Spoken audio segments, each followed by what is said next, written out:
What if Jesus wasn't preaching obedience, but rebellion? What if he didn't come to judge you, but to remind you of who you really are? And what if he didn't come to build a religion, but to expose the lower God behind it? There's a saying from Jesus you will almost never hear in a church, a line preserved only in the earliest writings, before the church decided what was acceptable to keep. He said, "If you bring forth what is within you, what you bring forth will save you." Not faith in an institution, not obedience to a system, something within you, something powerful, something sacred. And in another early teaching to his closest students, he said, "If you know yourselves, you will be known, and you will realize you are children of the living Father." A direct declaration of inner divinity, a message pointing past the creator of this world, straight to the monad itself. This is the Jesus you were never supposed to know. Not the Jesus shaped by empires, but the one whose teachings threatened them. To see his message clearly, we must step back into the world he entered, a world already under the rule of forces he came to expose. First-century Judea was suffocating. Rome ruled through violence. Their soldiers lined roads with crucified bodies. The message was clear: resist, and this is your fate. Towns paid tribute. Families surrendered sons to labor gangs. The weight of empire pressed down on every aspect of daily life. The temple authorities ruled through fear of a different kind. They controlled access to God. Purity laws dictated who could enter sacred spaces. Sin required payment. Forgiveness came through sacrifice. The priests decided who was clean, who was worthy, who could approach the divine. But beyond these visible forms of control, people felt something else, something harder to name. The world itself felt wrong. Not just politically oppressive, not just economically crushing, something deeper. Reality felt like a cage with invisible bars. Life moved through predetermined channels. Choices seemed illusory. The heavens felt distant, unreachable. Prayer echoed into emptiness. People woke each day carrying a weight they couldn't identify. Mothers looked at their children and saw futures already written. Farmers worked land they'd never own. Craftsmen built monuments to foreign gods. The stage was set, and somewhere, unseen hands pulled the strings. The spiritual climate was thick with hopelessness. Religious leaders offered answers, but the answers only deepened the despair. You're sinful. You're unworthy. You must obey. The system promised connection with God, but delivered only distance. Rules multiplied. Requirements expanded. The gap between human and divine widened with each new regulation. The law was vast, intricate, unforgiving. Break one commandment, break them all. And everyone broke them, constantly. The best anyone could hope for was temporary reprieve through ritual. Then the cycle began again. Yet beneath the hopelessness ran a current of longing. People craved freedom, not just from Rome, but from the invisible forces that made existence feel like imprisonment. They wanted meaning, connection, release from the weight pressing down on their souls. Into this world, Jesus arrived. His words landed differently than anything people had heard before. Not more rules, not more guilt, not more distance from the divine. He spoke about something within, about light hidden in darkness, about a kingdom not built by hands, about direct access to a Father who didn't require intermediaries. When Jesus spoke, they didn't hear religion. They heard escape, hope, recognition of the prison they'd lived in without naming it. His message felt like a crack appearing in a wall they'd thought was solid, a possibility they'd stopped allowing themselves to imagine.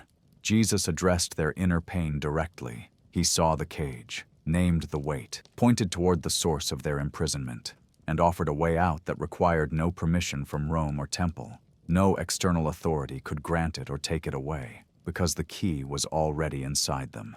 The most disruptive element wasn't just what Jesus said. It was how he said it, in language that concealed as much as it revealed, protecting his most explosive truths from those who would destroy them.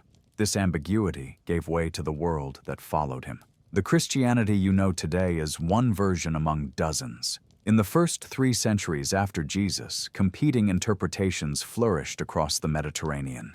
Each community preserved different teachings, emphasized different aspects of his message, understood his mission through different frameworks. Gnostic Christians in Alexandria taught that Jesus revealed secret knowledge about humanity's divine origin. Their texts described a complex cosmology: the monad, aeons, Sophia's fall, the demiurge's creation of the material world. Jesus, they said, descended from the highest realm to awaken the divine spark trapped in human bodies. Salvation came through gnosis, direct experiential knowledge of one's true nature. Thomasine Christians preserved sayings they believed came from Jesus' brother, Didymus Judas Thomas. Their gospel contained no crucifixion narrative, no resurrection appearances. Instead, 114 enigmatic sayings focused on finding the kingdom within, recognizing the light in yourself, and understanding hidden mysteries. Jesus appeared as a wisdom teacher, not a sacrificial victim. Johannine communities developed a mystical Christianity centered on divine light and logos. Their texts blended Greek philosophy with Jewish wisdom traditions. Jesus was the Word made flesh, the light shining in darkness. Believers could achieve union with the divine through contemplation and spiritual rebirth. The emphasis fell on transformation rather than transaction. Each tradition claimed authenticity. Geography shaped theology. Egyptian Christianity differed from Syrian, which differed from Roman. Urban communities developed differently than rural ones. Greek-speaking congregations interpreted Jesus through Platonic categories unavailable to Aramaic speakers. The diversity extended beyond theology into practice. Certain groups ordained women as teachers and priests. Others restricted leadership to men. The role of Mary Magdalene varied dramatically, from marginalized follower to primary apostle to Jesus' companion. Scholars now recognize that early Christianity was extraordinarily diverse. Bart Ehrman calls this period proto-Orthodox Christianity, to acknowledge that what later became orthodoxy was initially one option among many. Elaine Pagel's documents how Gnostic Christians saw themselves as the true keepers of Jesus' message. Karen King demonstrates that categories like heresy emerged through political processes, not divine revelation. The fragmentation wasn't accidental. Jesus himself taught in ways that invited multiple interpretations. His parables allowed different levels of understanding. His metaphors contained layers of meaning. This ambiguity meant different communities could claim different aspects of his teaching. Urban intellectuals found philosophical depth. Peasant communities found liberation theology. Mystics found contemplative practices. Apocalyptic groups found cosmic warfare. Each saw part of the truth. The multiplicity extended to fundamental questions. Who was Jesus? How does salvation work? What happens after death? Is the material world good or evil? Should believers engage with society or withdraw? Different Christianities gave radically different answers. Consider the crucifixion. Orthodox traditions made it central. Jesus died for humanity's sins, satisfying divine justice. Gnostic traditions minimized it. The eternal Christ couldn't truly suffer or die. What mattered was the teaching, not the death. Docetic Christians taught that Jesus only appeared to have a physical body. The crucifixion was illusion. Adoptionist Christians believed Jesus was human until his baptism, when the divine spirit descended on him. What unified these diverse traditions? A shared conviction that Jesus revealed something transformative about the human condition, that his teaching offered liberation from forces, seen and unseen, that imprisoned humanity. That direct experience of the divine was possible. That reality contained more than what authorities claimed. But this unity in diversity couldn't last. As Christianity spread and gained institutional power, pressure mounted to standardize belief. The question became, which version would dominate? The answer depended less on theological truth than on political power. And in that contest, teachings about inner divinity and hidden knowledge faced overwhelming disadvantages against doctrines that supported hierarchical control. But before we examine how one version triumphed over others, we must understand what made Jesus' core teaching so revolutionary, and why it threatened every form of external authority. The kingdom of God is within you. 5 words that revolutionized spirituality. 5 words that most people never truly hear. The Pharisees asked Jesus when God's kingdom would arrive. They expected a political answer. Dates, signs, military campaigns, the restoration of Israel, the overthrow of Rome, the establishment of divine rule through external transformation. Jesus gave them something else entirely. According to Luke's Gospel, he said, "The kingdom of God is not coming with things that can be observed, nor will they say, 'Look, here it is,' or 'There it is.' For in fact, the kingdom of God is within you." That Greek word, entos, means inside or within, not among, as some translations suggest. Not in your midst, as institutions prefer. Inside, within, interior. This wasn't metaphor. Jesus was identifying a location, a space, a realm accessible through inward attention rather than outward observation. The kingdom exists in a dimension perpendicular to physical reality, not future, not elsewhere, not dependent on external conditions, present, here, now. The implications are astounding. If the kingdom is within, external authority becomes unnecessary.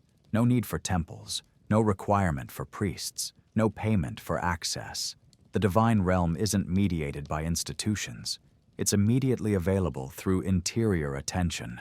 Each person carries direct access to the source. If the kingdom is within, ritual becomes secondary. Sacrifices don't unlock it. Prayers don't summon it. Observances don't create it. It exists prior to and independent from religious performance. Discovering it requires turning inward, not performing outward acts. If the kingdom is within, salvation becomes experiential, not believing the right doctrines, not joining the right group, not waiting for future rescue. Salvation means awakening to what's already present, recognizing the light that's been there all along, experiencing directly what can't be conveyed through second-hand report. This teaching aligned with older wisdom traditions. The Upanishads taught, "That which is the finest essence. This whole world has that as its soul. That is reality. That is Atman. That art thou." The kingdom within echoed the concept of Atman, the divine self identical with ultimate reality. Greek philosophical schools pursued similar insights. The Stoics taught that the divine logos permeated all things, including human consciousness. Contemplative practices aimed at recognizing one's participation in universal reason. Jesus' teaching resonated with these traditions while transforming them through his particular framework. The Gospel of Thomas captures this teaching with characteristic directness. "If those who lead you say to you, 'See, the kingdom is in the sky,' then the birds of the sky will precede you. If they say to you, 'It is in the sea,' then the fish will precede you.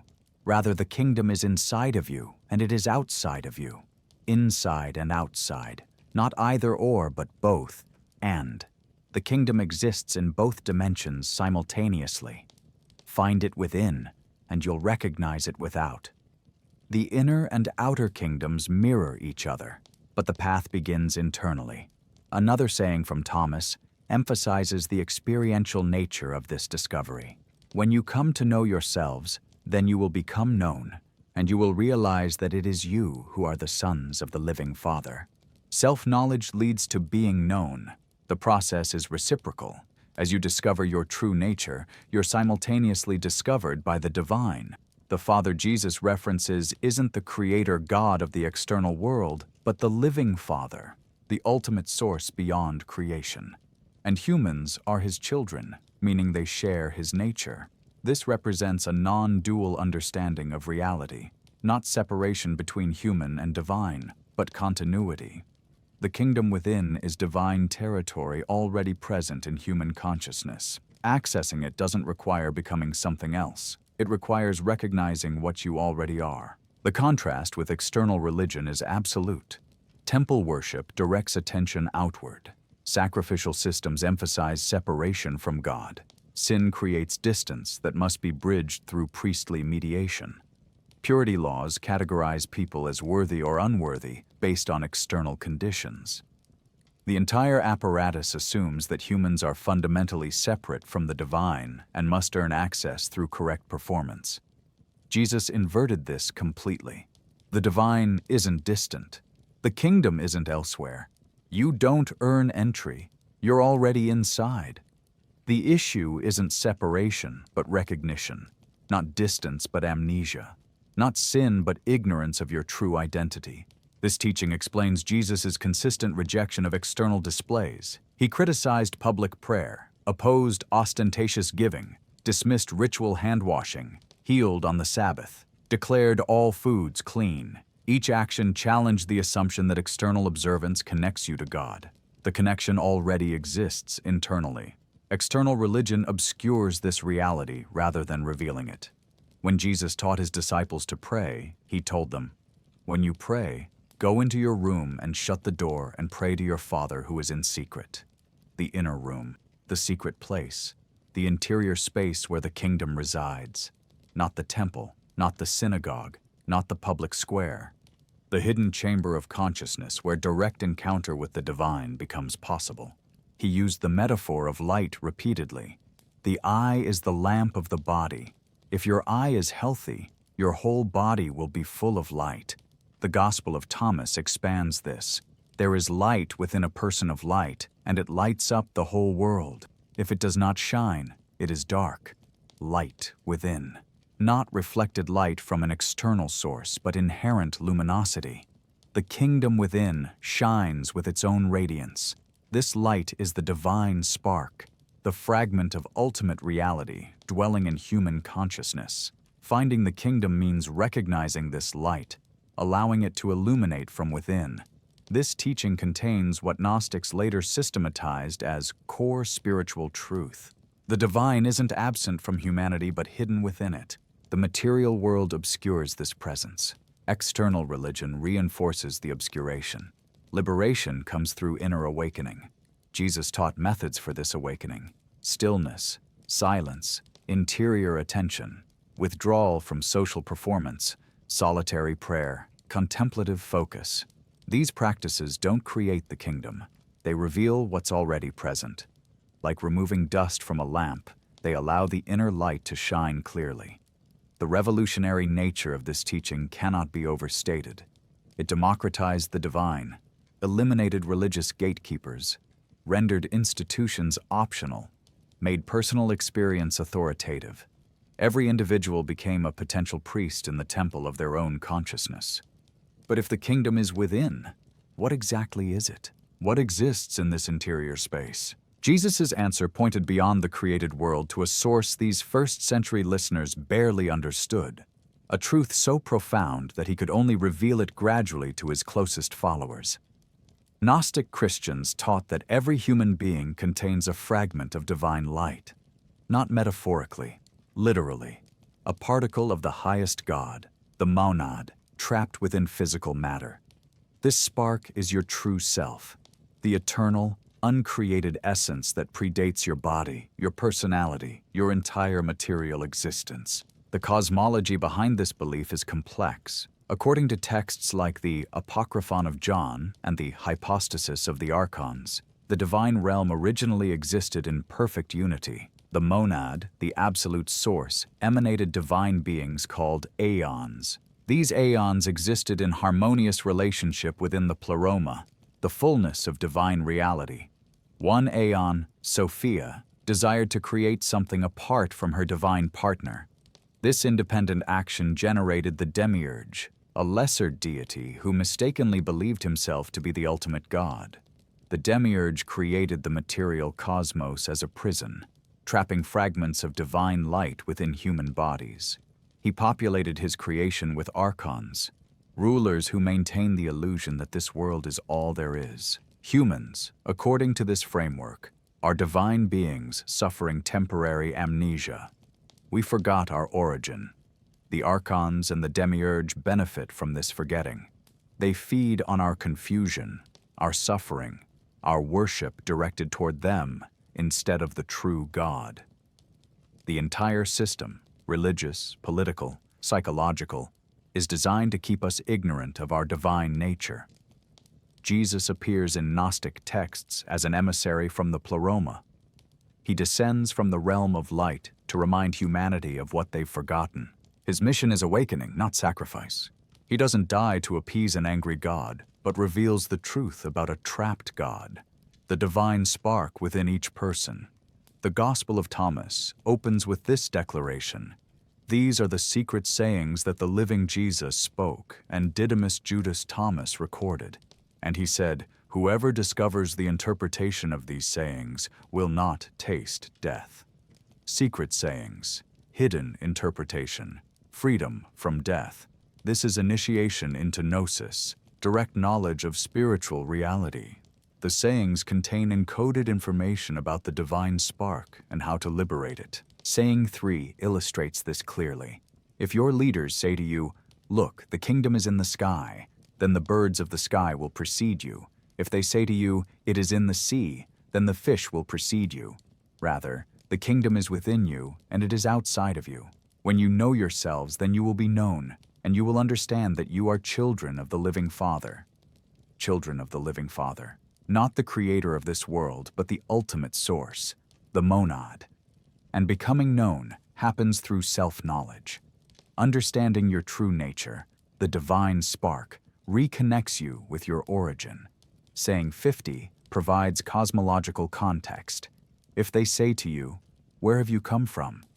or say to them, "We have come from the light, from the place where the light came into being by itself, established itself, and appeared in their image."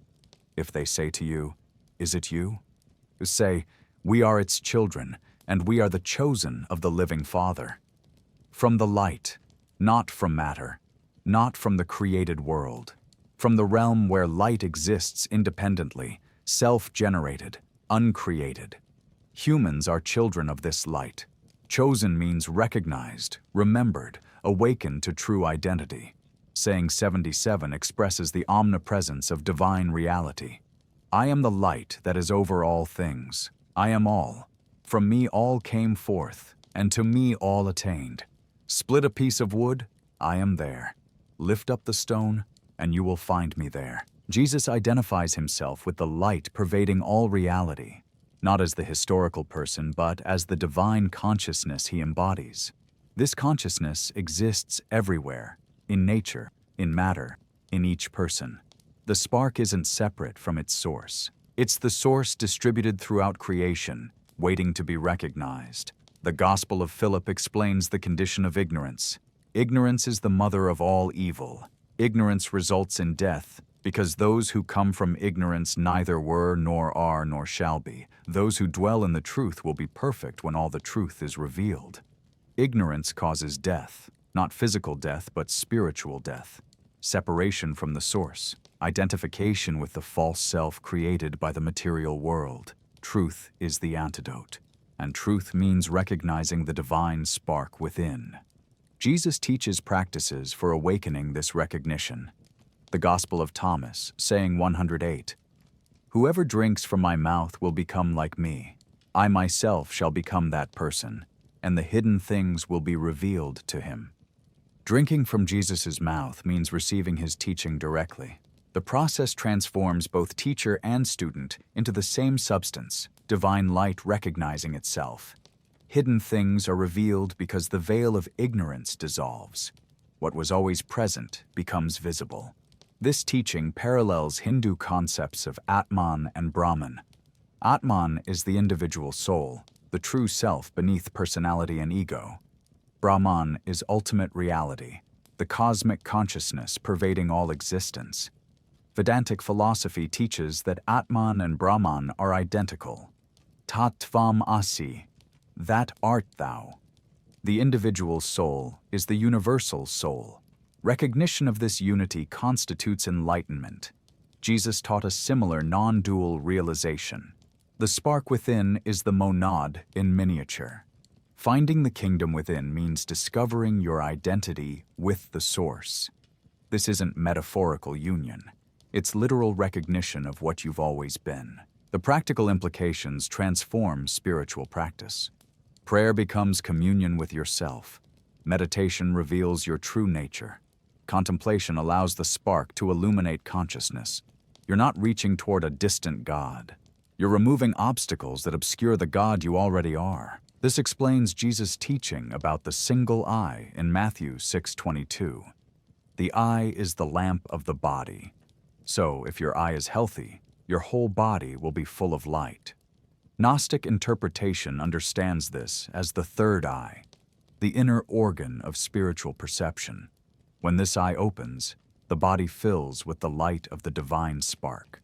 You see reality as it truly is, consciousness recognizing itself in infinite forms. Gnostic texts reverse the Genesis story. The serpent is the hero.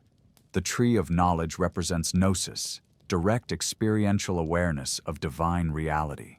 The creator God who forbids this knowledge is the demiurge, keeping humans ignorant and obedient. Jesus, like the serpent, offers forbidden knowledge, your true identity as divine consciousness temporarily trapped in matter. The spark doctrine explains why Jesus consistently emphasized inner transformation over external observance. Rituals address the false self, the ego constructed by the material world.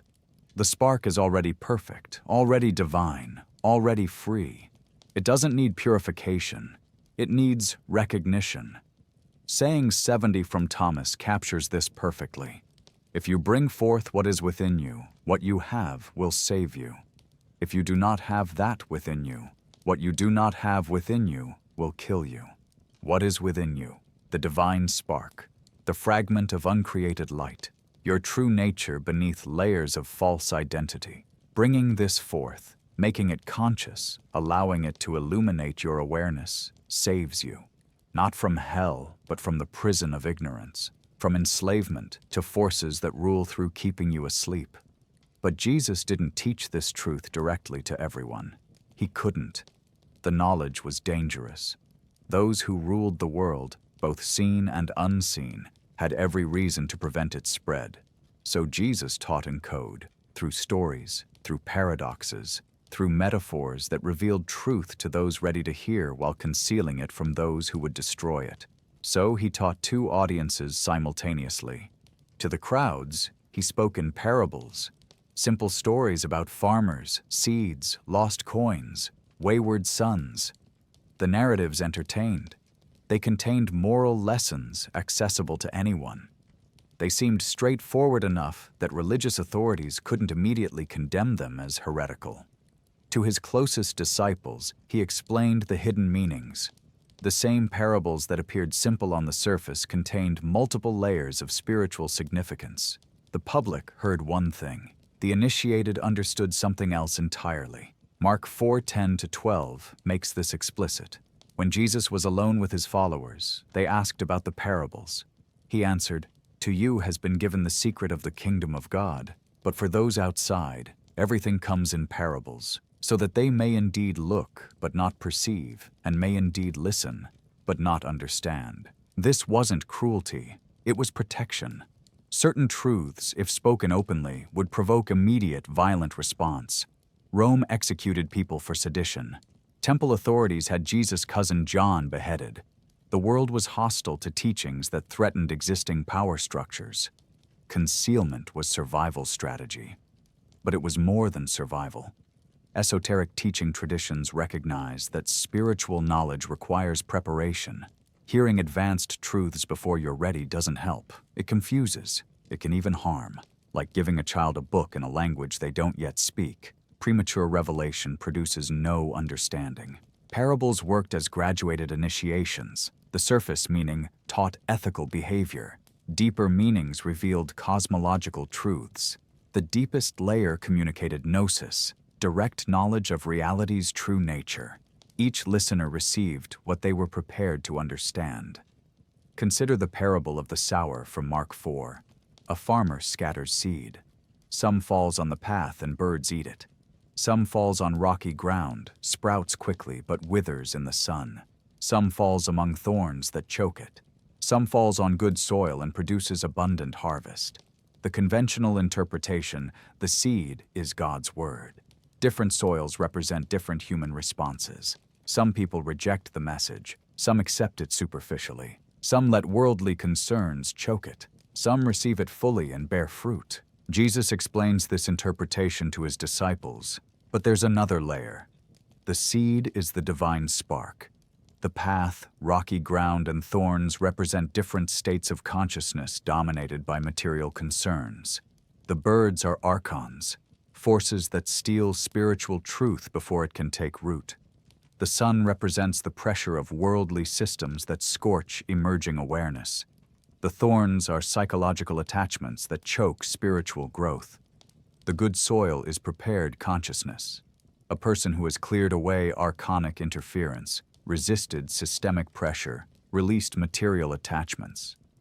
In this consciousness, the divine spark grows naturally, producing abundant awakening, 30, 60, even 100-fold. The parable operates on both levels simultaneously. It teaches both moral perseverance and esoteric cosmology. Which level you perceive depends on your current state of understanding. The parable of the pearl of great price in Matthew 13:45-46 works similarly. A merchant finds a pearl of extraordinary value. He sells everything he owns to purchase it. Surface meaning, the kingdom of God is so valuable that sacrificing everything for it is rational. Moral lesson, prioritize spiritual over material concerns. Deeper meaning, the pearl represents gnosis. The merchant is the seeker who recognizes spiritual truth when he encounters it. Selling everything symbolizes releasing attachment to false identity, material concerns, and social roles. Purchasing the pearl means complete reorientation of consciousness around the divine spark. The parable embeds the teaching in narrative structure. Those prepared to understand will decode it. Others receive the surface meaning, which is valuable in itself. Jesus frequently used agricultural metaphors: seeds, harvests, wheat and tares, fig trees, vineyards. These resonated with his audience's daily experience, but they also carried coded spiritual meaning. Growth processes in nature mirror spiritual development. Seasons reflect stages of awakening. Harvest represents the culmination of inner work. The parable of the leaven in Matthew 13:33 is particularly compact.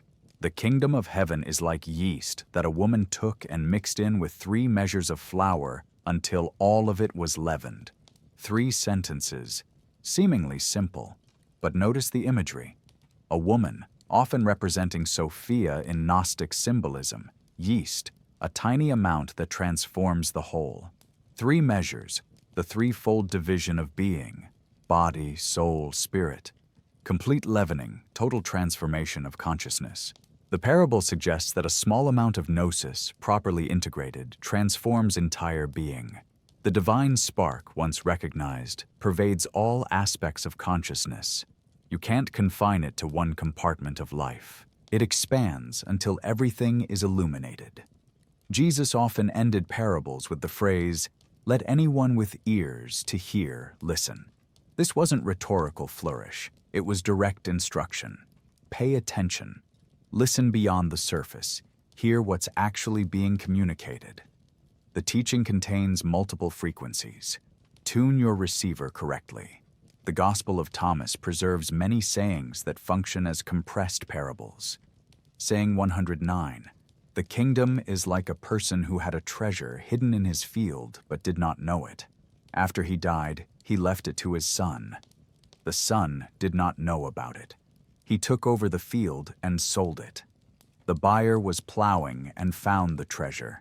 He began to lend money at interest to whomever he wished." The treasure is the divine spark. The original owner represents humans who possess gnosis but remain unconscious of it. Death and inheritance suggest the spark passes through incarnations, unrecognized.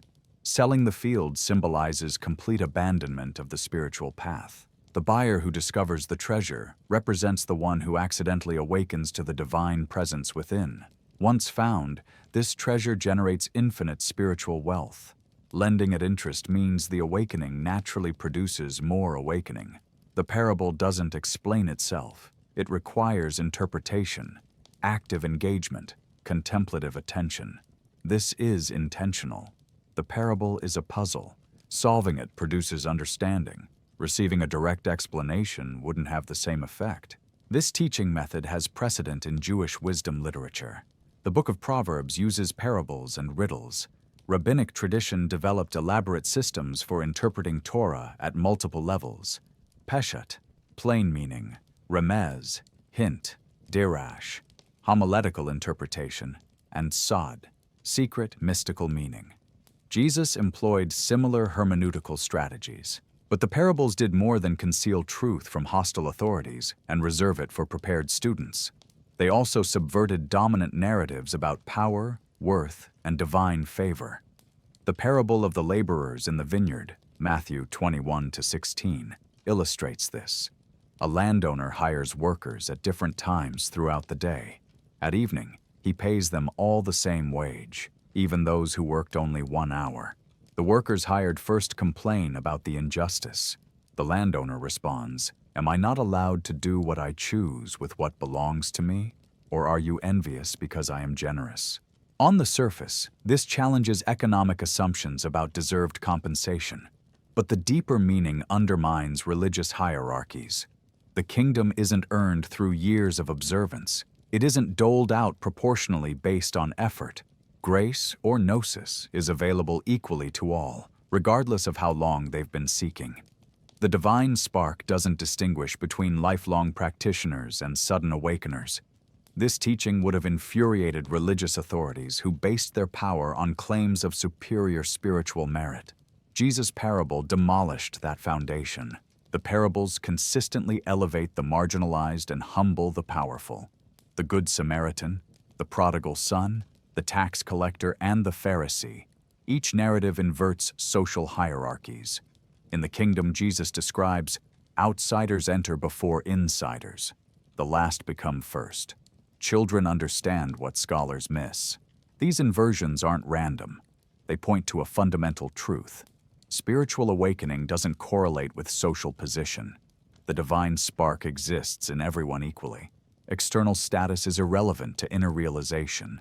In fact, social power often obstructs awakening because it reinforces false identity and separation from others. Jesus taught in parables because the truth he was revealing was dangerous, layered, and transformative. But what exactly was this dangerous truth? What reality did Jesus reveal that required such careful protection? He was pointing toward a cosmological hierarchy that challenged everything his first-century audience believed about God.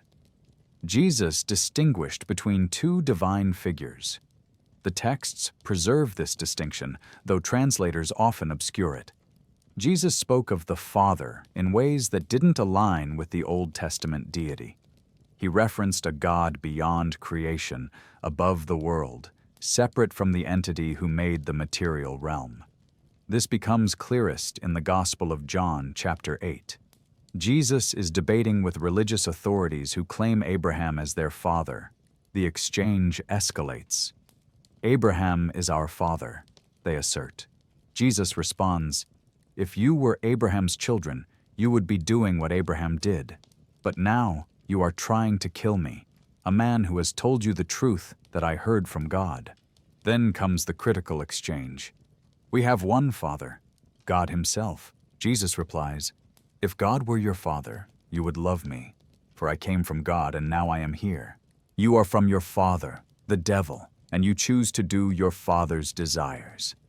The devil, not a fallen angel. In Greek, diabolos, the slanderer, the deceiver.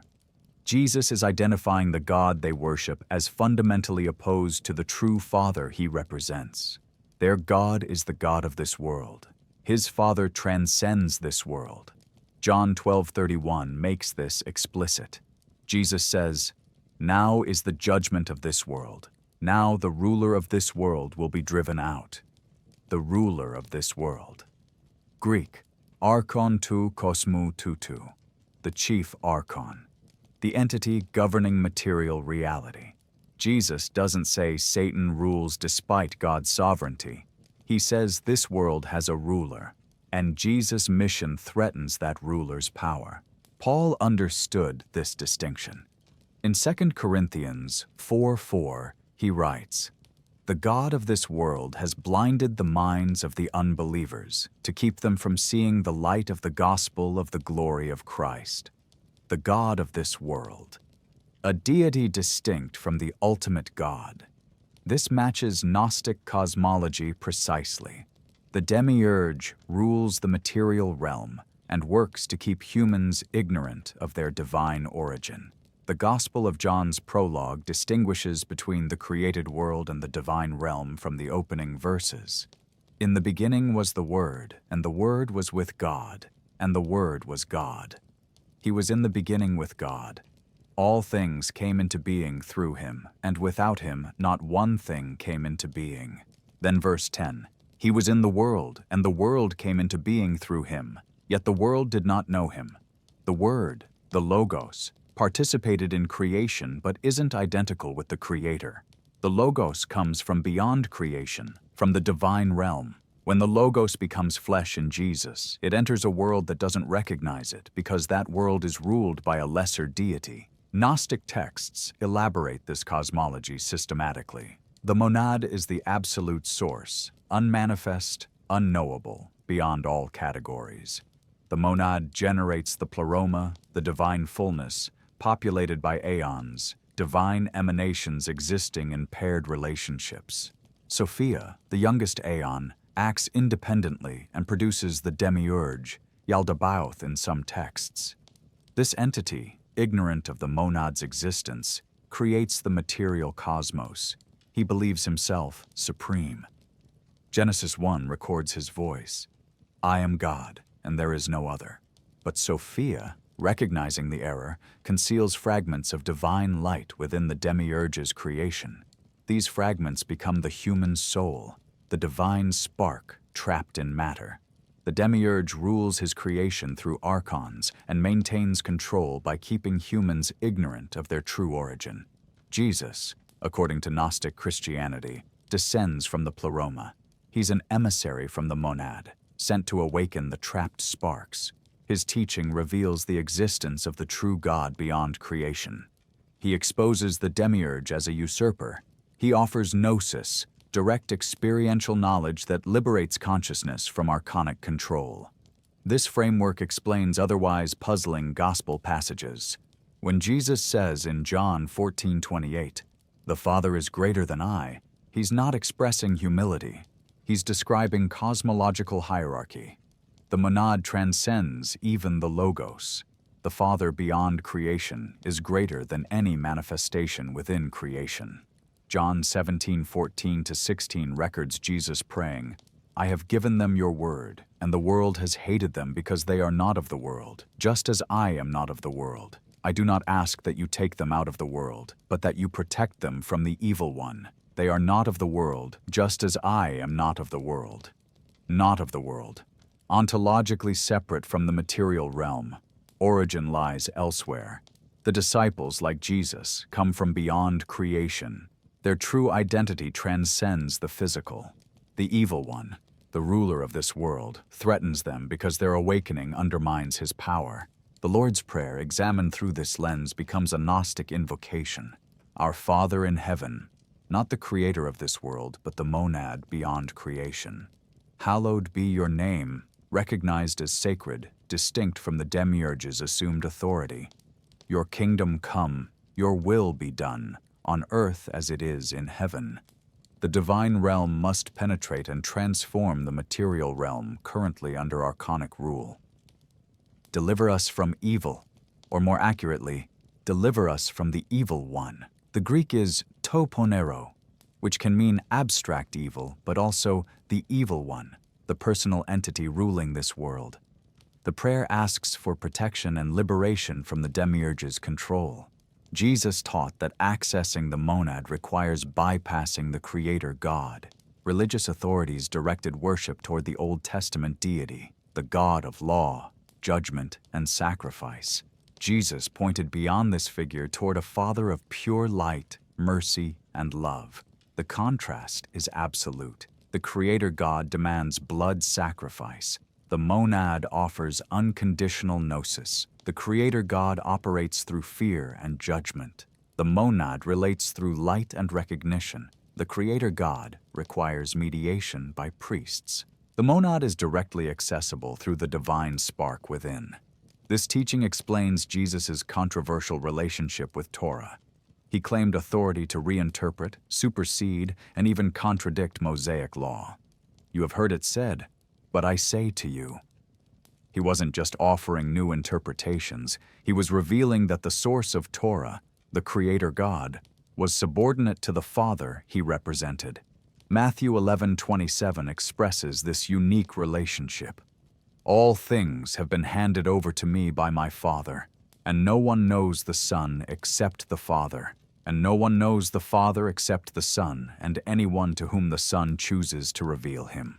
Mutual knowledge between Father and Son. The Father is unknowable, except through the Son's revelation. This matches Gnostic theology. The monad is beyond human comprehension. Only an emissary from the divine realm can reveal its nature. Jesus serves as that bridge, himself divine, temporarily embodied to communicate what can't be spoken in ordinary language. The Gospel of Philip states this explicitly. No one will be able to know when the husband and the wife have intercourse with one another except the two of them. Indeed, marriage in the world is a mystery for those who have taken a wife. If there is a hidden quality to the marriage of defilement, how much more is the undefiled marriage a true mystery?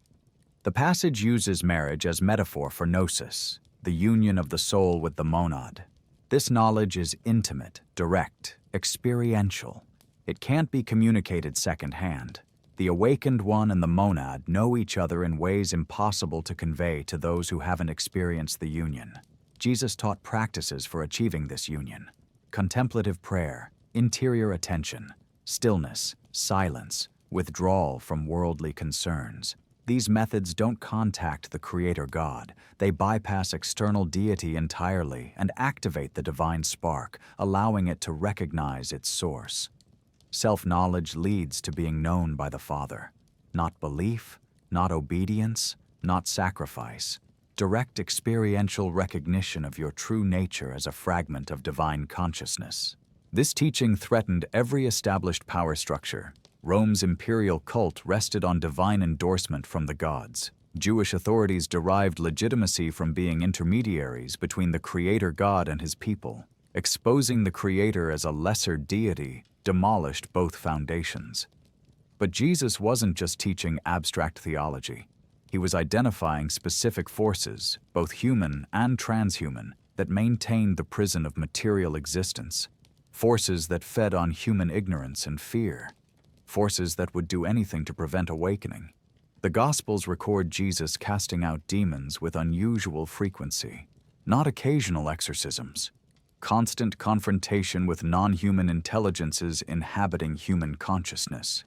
Mark 1:34 summarizes, "And he cured many who were sick with various diseases and cast out many demons." Luke 4:41 adds, "Demons also came out of many, shouting, 'You are the Son of God.'" The demons recognized him. Human authorities were confused about Jesus' identity, but non-physical entities knew immediately.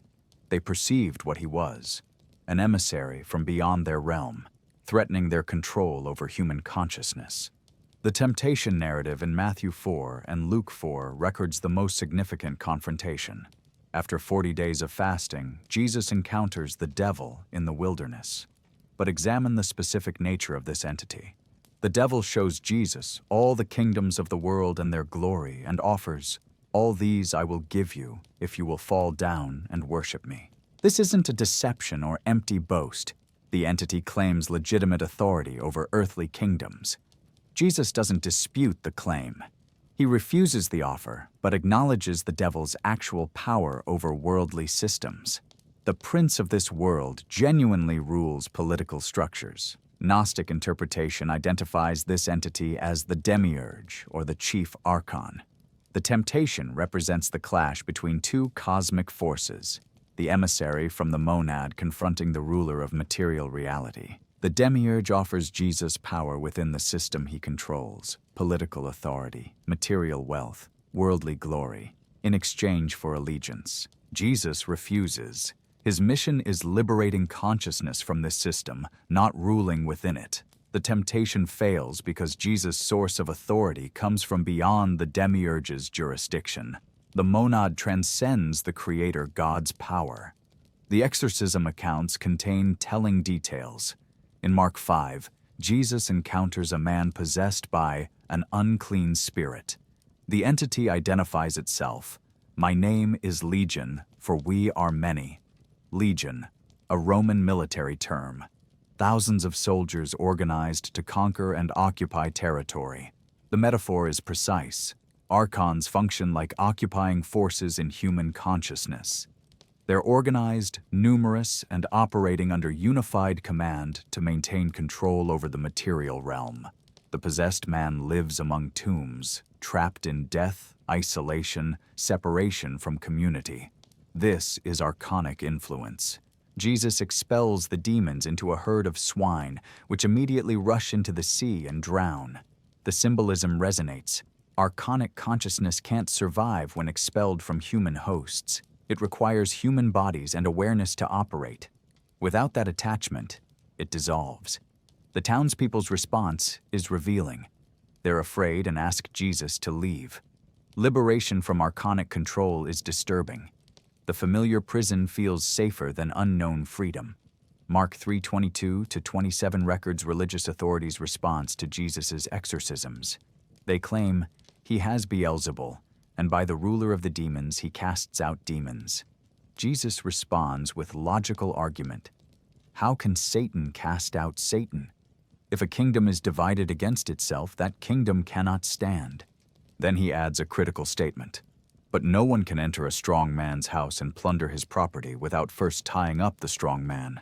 Then indeed the house can be plundered." Jesus is identifying his exorcisms as warfare. The strong man is the ruler of this world. Jesus is binding that ruler, plundering his house, liberating the consciousness imprisoned under archonic control. This isn't spiritual counseling, it's cosmic combat. The Testimony of Truth, a Nag Hammadi text, explicitly connects Jesus' mission to liberating humanity from the Creator God's control. "For the Son of Man clothed himself with their first fruits. He went down into Hades and performed many mighty works. He raised the dead therein, and the world rulers of darkness became envious of him, for they did not find sin in him." Hades represents the realm of death and ignorance, the material world under archonic rule. Jesus descends to perform mighty works, exorcisms, healings, teachings that awaken consciousness. The world rulers of darkness are Archons. Their envy stems from Jesus' purity. He isn't subject to their power because he comes from beyond their jurisdiction. Jesus' teaching method, speaking in parables, concealing truth from the uninitiated, protects his message from archonic interference. If he spoke directly about the monad, Archons would distort the teaching. If he explicitly identified the Creator God as subordinate to a higher source, authorities would execute him immediately. The coded language allows truth to reach prepared consciousness while evading both human and transhuman opposition. Ephesians 6:12 expresses this cosmic warfare explicitly. "For our struggle is not against enemies of blood and flesh, but against the rulers, against the authorities, against the cosmic powers of this present darkness, against the spiritual forces of evil in the heavenly places." Rulers, authorities, cosmic powers. The Greek word arche appears, the root of archon. These are the forces maintaining the structure of ignorance and control. Jesus came to expose and defeat these forces, not through violence, but through gnosis. Each person who awakens to their divine nature escapes archonic control. The resurrection, understood through this framework, represents Jesus' complete transcendence of archonic jurisdiction. They killed his physical body, the only realm where they have power, but couldn't touch his consciousness. He returned in a transformed body, demonstrating that material death is the Archon's final weapon. Overcome death's power, and their control collapses entirely. 1 Corinthians 2:6-8 explicitly connects Jesus' death to archonic ignorance. "Yet, among the mature we do speak wisdom, though it is not a wisdom of this age or of the rulers of this age, who are doomed to perish. But we speak God's wisdom, secret and hidden, which God decreed before the ages for our glory. None of the rulers of this age understood this, for if they had, they would not have crucified the Lord of glory. The rulers of this age, Archons, didn't understand Jesus' nature. Their attempt to eliminate him through crucifixion actually accomplished his mission, demonstrating that consciousness transcends material death. Their ignorance defeated them. Jesus' apparent death was their victory that revealed their ultimate powerlessness. The Gospel of Judas, discovered in 2006, presents Jesus teaching Judas about the Archons. "You will exceed all of them, for you will sacrifice the man that clothes me." Judas betrays Jesus' physical body, the man that clothes his divine consciousness, enabling Jesus to escape material limitation. Judas becomes the agent of liberation, not betrayal, understanding Jesus' true mission better than the other disciples. This perspective transforms how we understand Jesus' suffering. He wasn't satisfying divine wrath. He was demonstrating archonic powerlessness. The cross became the symbol of their greatest weapon and its failure to contain divine consciousness. Some early Christians believed Jesus' mission was part of a much larger cosmic crisis, one that began long before humanity existed. They told a story of a divine Aeon named Sophia, whose fall set the Demiurge and the Archons into motion. Jesus, they said, descended from the monad to repair what had been broken. This ancient story is too vast to explore here, but it lies at the heart of everything he came to do. But while these early Christians were wrestling with cosmic truths, Sophia, the Demiurge, the Archons, another force was quietly reshaping the future of Jesus' message. Not a celestial power, but a political one, because even the most profound spiritual revelations can be rewritten when they collide with empire. By the 4th century, Christianity had transformed from persecuted sect to imperial religion. Constantine's conversion changed everything. What had been a diverse movement with competing interpretations became subject to political standardization. The emperor needed religious unity to consolidate his empire. Theological diversity threatened that unity. In 325 CE, Constantine convened the Council of Nicaea. Bishops from across the empire gathered to settle doctrinal disputes. The primary question: who was Jesus? Was he human adopted by God? Was he a created being subordinate to the Father? Was he co-eternal and consubstantial with God? The council produced the Nicene Creed. Jesus was declared God from God, light from light, true God from true God, begotten not made, of one substance with the Father. This formulation solved political problems but created theological ones. If Jesus is identical with God and God created the world, then Jesus endorsed the Creator God's authority. The Gnostic distinction between the monad and the demiurge collapsed. The Creator became the ultimate God. The material world became God's good creation rather than a flawed prison. Archons disappeared from official theology. This shift wasn't accidental. Church leaders recognized that Jesus' actual teaching, inner divinity, direct gnosis, transcendence of the Creator God, undermined institutional authority. If the divine spark within each person connects directly to the monad, why do you need priests? If gnosis comes through interior experience, why do you need bishops? If the Creator God is subordinate to a higher source, why do you need a church built on that Creator's supposed authority? The answer: you don't. Gnostic Christianity was inherently anti-institutional. It democratized spiritual authority, made personal experience primary, rendered hierarchies optional. From the perspective of bishops building an empire-wide religious structure, this was intolerable. So they systematically suppressed it. Irenaeus, Bishop of Lyon, wrote against heresies around 180 CE. He attacked Gnostic Christianity comprehensively, arguing that apostolic succession guaranteed correct interpretation. Only bishops who traced their authority through direct lineage from the apostles could teach authentic Christianity. Personal revelation, gnosis, was suspect unless validated by institutional authority.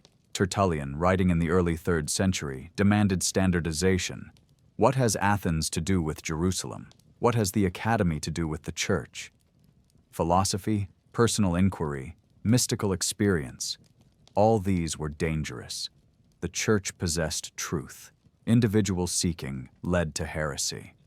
Athanasius, Bishop of Alexandria, issued his Easter letter in 367 CE, listing the 27 books that constituted the New Testament canon. This list excluded the Gospel of Thomas, the Gospel of Philip, the Gospel of Mary, and dozens of other texts used by Christian communities. These books weren't just omitted, they were condemned. Possessing them became heretical. The reasoning was strategic.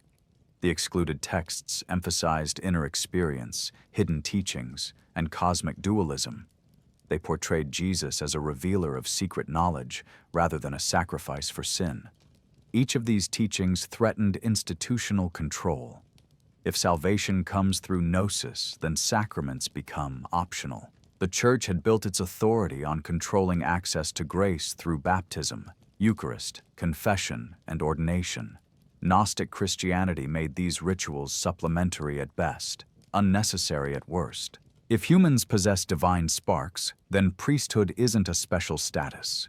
Everyone is equally divine at their core. The hierarchy that placed bishops above priests, priests above deacons, and clergy above laity lost its theological foundation. Spiritual authority became a matter of inner development, not institutional position.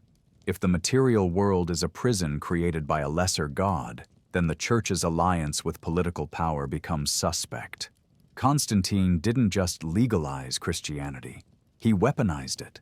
Christianity became the empire's ideological apparatus.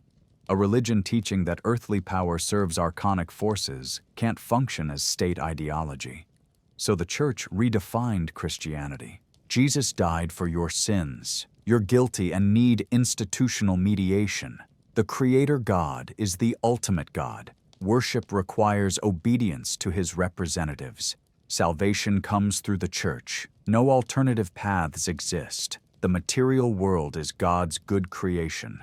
Political order reflects divine will. Every revision served institutional interests, and every revision moved further from Jesus' actual teaching. Bishops burned books. The Nag Hammadi library survived only because someone buried it in the Egyptian desert, hiding it from authorities eliminating Gnostic literature. We don't know how many other texts vanished completely. They excommunicated teachers. Valentinus, Basilides, Marcion, major Christian leaders in the 2nd century, representing vibrant theological traditions, were retroactively declared heretics.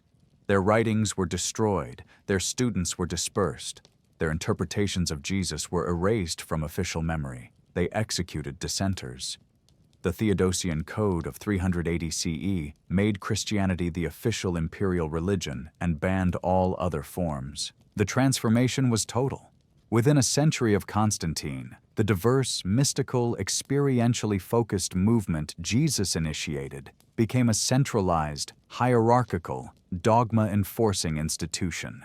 The religion of inner liberation became a system of external control. This was institutional logic. Hierarchies protect their authority. Empires require ideological coherence. The Church that emerged from the 4th century served these functions brilliantly, but it did so by sacrificing Jesus' actual message.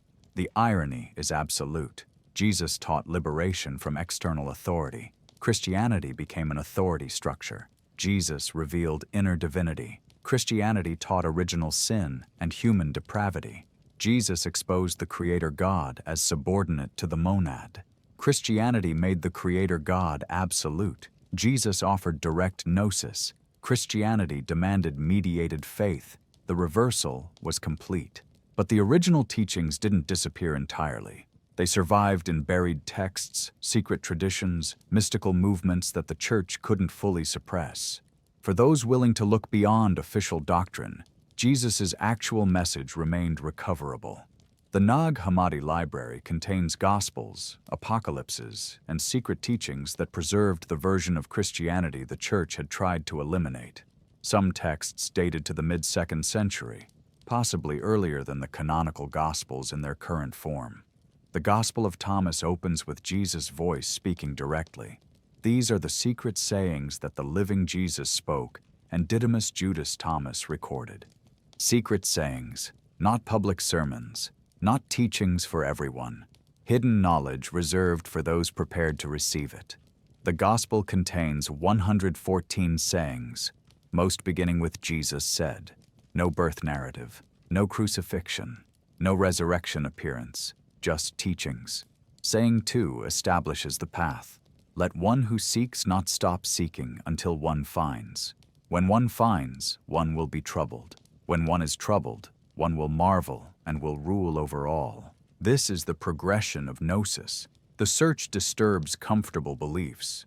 Discovery initially troubles consciousness. But beyond the trouble lies wonder, and ultimately dominion over reality through awakening. Saying 22 contains the teaching about non-duality. When you make the two into one, and when you make the inner like the outer, and the outer like the inner, and the upper like the lower, and when you make male and female into a single one, then you will enter the kingdom. This describes the dissolution of dualistic consciousness. Subject and object merge. Interior and exterior collapse into unity. Hierarchical distinctions dissolve. Gender categories transcend. What remains is undifferentiated awareness, the divine spark recognizing itself as the monad. The Gospel of Mary, another Nag Hammadi text, portrays Mary Magdalene as Jesus' primary disciple. After his resurrection, she comforts the other disciples and shares a vision Jesus gave her. Peter objects, "Did he really speak with a woman without our knowledge?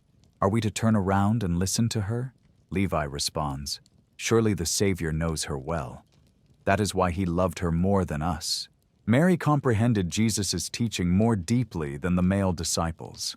She received advanced instruction they weren't prepared for. The Gospel preserves her teaching about ascending through cosmic realms, confronting archonic powers at each level, and ultimately transcending them through Gnosis.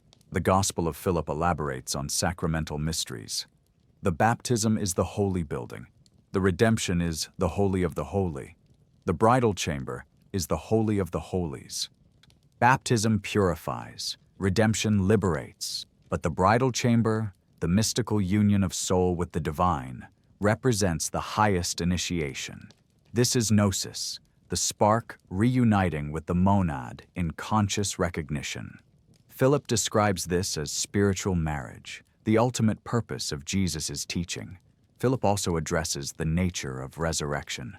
Those who say they will die first and then rise are in error. If they do not first receive the resurrection while they live, when they die, they will receive nothing. Resurrection is experiential awakening, not future hope. It happens now, in this life, through Gnosis. You die to false identity and rise as divine consciousness. Wait for physical death without this awakening, and you miss the entire point. The Sophia of Jesus Christ records Jesus' teaching after resurrection. He appears to his disciples in a transformed body and explains the divine hierarchy.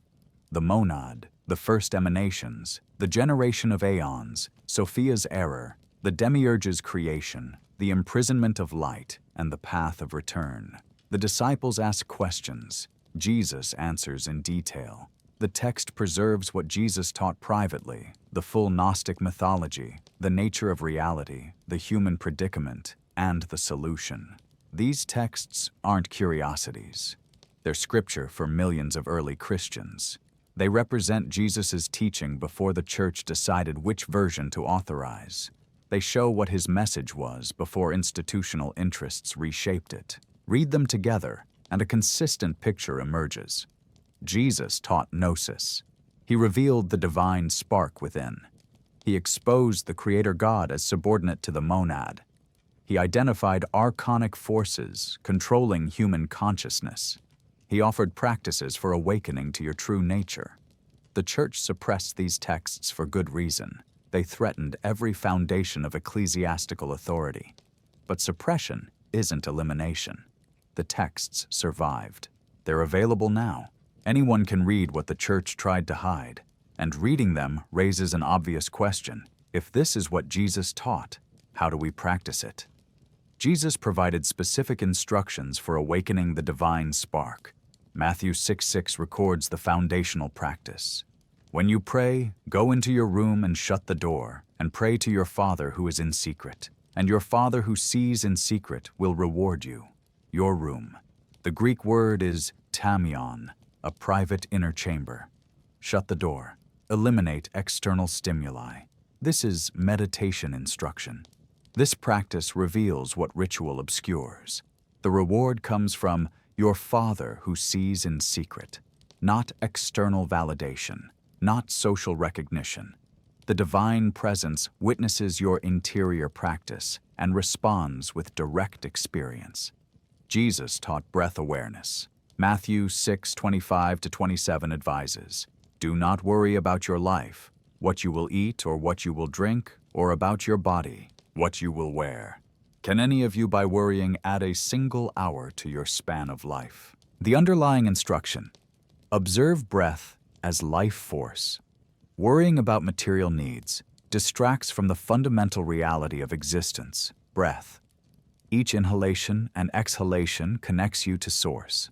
Awareness of breathing grounds consciousness in the present moment, where the divine spark manifests. The single eye teaching in Matthew 6:22 describes awakening interior vision. The eye is the lamp of the body. So, if your eye is healthy, your whole body will be full of light. The eye is singular, not plural. This references the third eye, the spiritual organ of perception located in consciousness between and behind the physical eyes. When this eye opens through contemplative practice, light floods awareness. You perceive reality as it truly is, consciousness recognizing itself in infinite forms. Jesus emphasized silence. Matthew 6:7 warns, "When you are praying, do not heap up empty phrases as the Gentiles do, for they think that they will be heard because of their many words." Empty phrases, repetitive prayers, verbose petitions, these obstruct rather than facilitate connection. True prayer is silent communion, mental stillness, the cessation of internal dialogue. In silence, the Father speaks, not in words but through direct transmission of gnosis. The Gospel of Thomas, saying 42, contains Jesus' most concise instruction: become passers-by. 2 words in Greek, genesta paragonts. Become those who pass through without attachment. Don't identify with the material world. Don't cling to temporary forms. Move through experience without being captured by it. Maintain awareness that your consciousness temporarily inhabiting matter, not matter possessing brief consciousness. This is advanced non-dual practice, observing thoughts without becoming them, experiencing emotions without being defined by them, perceiving physical sensations without identifying as the body. The divine spark witnesses everything but remains untouched, like the sun reflecting in many pools of water while remaining singular and unaffected. Saying 51 addresses timing. His disciples said to him, "When will the kingdom come?" Jesus said, "It will not come by waiting for it. It will not be a matter of saying, 'Here it is,' or 'There it is.' Rather, the kingdom of the Father is spread out upon the earth, and people do not see it. The kingdom exists now, omnipresent, not future, not elsewhere. The issue isn't availability, but perception. People don't see it because they haven't developed the vision. Awakening the divine spark transforms perception. What was invisible becomes obvious. What seemed absent reveals itself as ever present. Jesus taught fasting as consciousness-expanding discipline. Matthew 6:16-18 instructs, "When you fast, do not look dismal, but when you fast, put oil on your head and wash your face, so that your fasting may be seen not by others, but by your Father who is in secret." Fasting withdraws energy from digestive processes, making it available for heightened awareness. Reduced food intake clarifies consciousness. Mental activity quiets. Sensory perception sharpens. The veil between ordinary awareness and gnosis thins. But this is interior work, not public performance. The parable of the sower, decoded, provides a roadmap for spiritual development. The seed is the teaching. The path represents consciousness dominated by immediate archonic interference. thoughts stolen before they can take root. Rocky ground is superficial enthusiasm that wilts under pressure from worldly systems. Thorns are psychological attachments that choke developing awareness. Good soil is prepared consciousness. Archonic interference cleared, systemic pressure resisted, attachments released. Cultivation prepares the soil. Meditation removes archonic influence by establishing interior sovereignty. Detachment work releases thorns by loosening identification with temporary forms. Once consciousness is prepared, the seed, gnosis, grows naturally. Jesus emphasized direct experience over belief. John 4:23 declares, "The hour is coming and is now here, when the true worshipers will worship the Father in spirit and truth." In spirit, through consciousness, not ritual. In truth, through direct experience, not doctrine. The distinction is absolute. Institutional religion offers beliefs about God. Jesus taught experience of the divine. Beliefs can be wrong. Experience is self-validating. The Gospel of Philip explains this. Names given to the worldly are very deceptive, for they divert our thoughts from what is correct to what is incorrect. Language obscures as much as it reveals. Calling the demiurge God creates confusion. Calling external observance worship misdirects attention. Calling institutional membership salvation perpetuates ignorance. Jesus taught beyond language, through silence, through direct transmission, through practices that bypassed conceptual understanding. Jesus provided community practices as well. Matthew 18:20 promises, "Where 2 or 3 are gathered in my name, I am there among them." Gathering in Jesus' name doesn't mean using his name in prayers. It means gathering in the consciousness he taught, awakened awareness of inner divinity. When people gather in that state, the Christ consciousness manifests collectively. The divine spark in each person recognizes itself in others. Unity supersedes separation. The Last Supper represents ritualized transmission of gnosis. This is my body, this is my blood. Not literal flesh and blood. Jesus was teaching them to recognize his essence, divine consciousness, in physical form, eating bread and drinking wine while maintaining awareness that matter embodies spirit, dissolves the subject-object distinction. You consume what you already are. The Eucharist, properly understood, is ritual practice of that recognition. You're consuming and becoming what you've always been. Consciousness taking material form to experience itself. Jesus taught that liberation is internal, but has external effects. John 8:32. You will know the truth, and the truth will make you free.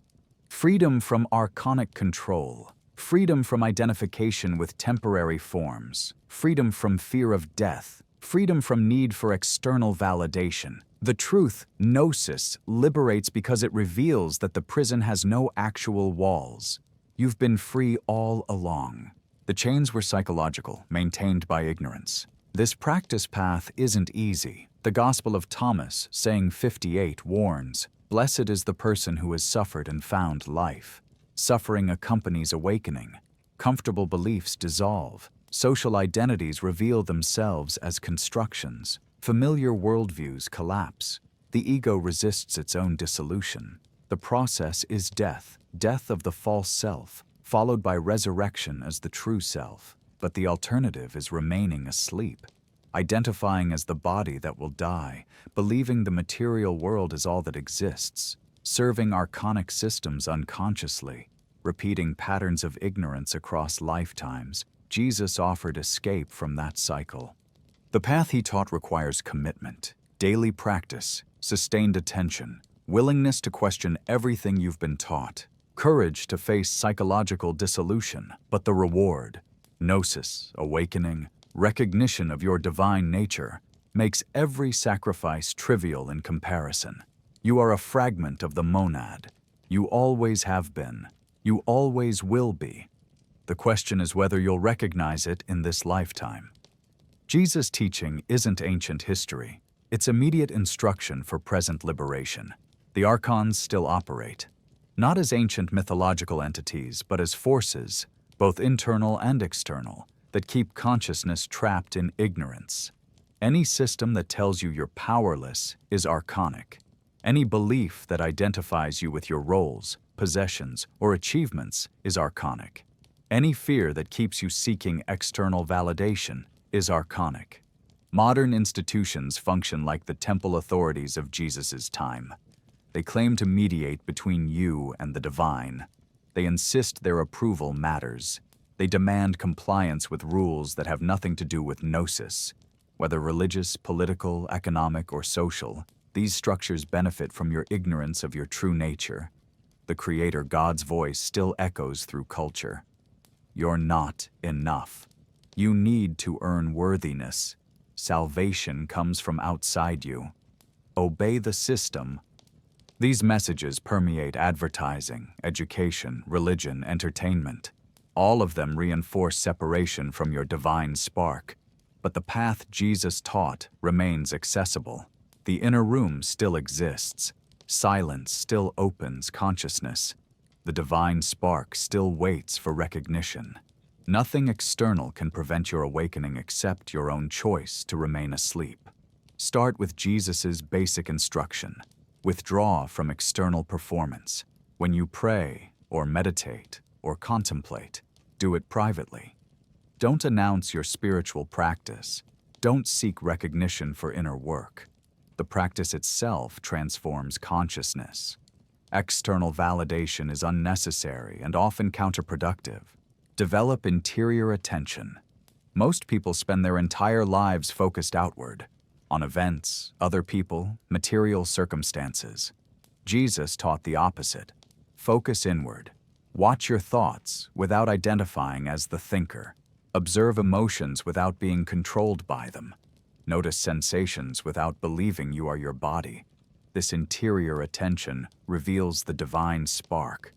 At first, you'll perceive it as silence beneath mental noise. Gradually, the silence becomes luminous. Eventually, you recognize it as your true identity, consciousness itself, uncreated and eternal. Practice detachment from outcomes. The material world operates under archonic influence. Events don't unfold according to spiritual logic. Good people suffer. Corrupt systems thrive. Injustice prevails.